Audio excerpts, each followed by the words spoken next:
Gosh, if I could be consistent in every single area of my life, it would be awesome. And you probably feel the same way. But how can you be more consistent? If you are doing something and you're really wanting to be consistent in it and you're not, whatever you're doing, I don't care what area it is not working. So, how do you be more consistent? Well, you got to realize why you're not. And there may be a multiple things or just one thing. Let's say you want to start working out more.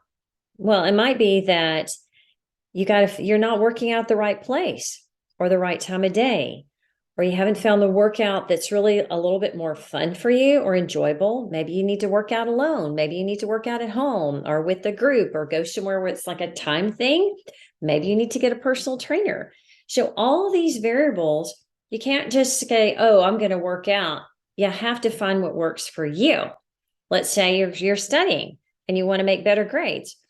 Well, it may be that you're a morning person and you need to study in the morning and not wait till late at night. Or I know somebody that said, hey, in the evening is when my medication starts wearing off. So that's when I've been trying to study. He's in college.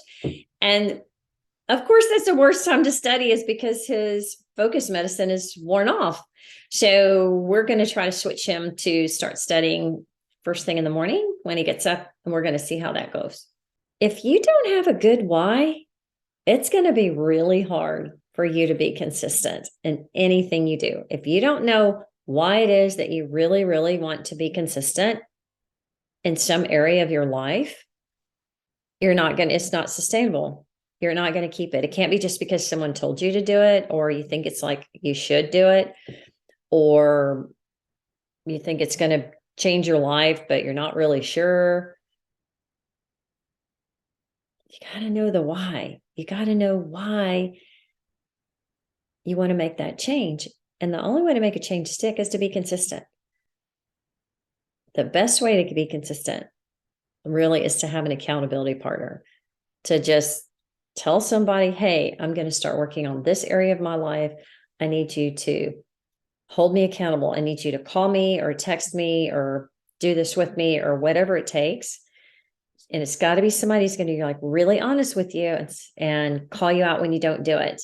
You step up and want to try harder to be consistent. I know in my life when there's people that I really respect and I want them to think highly of me and support me in something I'm doing, I'm going to show up if they're my accountability partner. I'm going to be on time. I'm going to do the work that they need me to do, and I'm going to do it my very best. I want to do that because that's who I want to be. But when you have somebody like that, that's going to be expecting you to do that, it's really a game changer. You got to make sure you have the right tools to be consistent.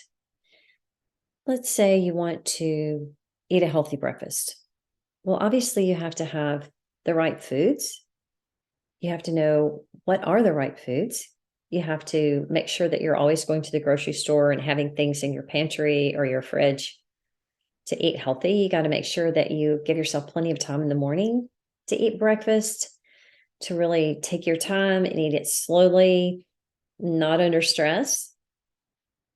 I like to have things sitting out in pretty little containers on my counter of things that I'm going to use for, say, a protein shake or something like that. It just makes it nicer, and it's right there. So I just grab it, put it in my Vitamix, and I'm ready to go.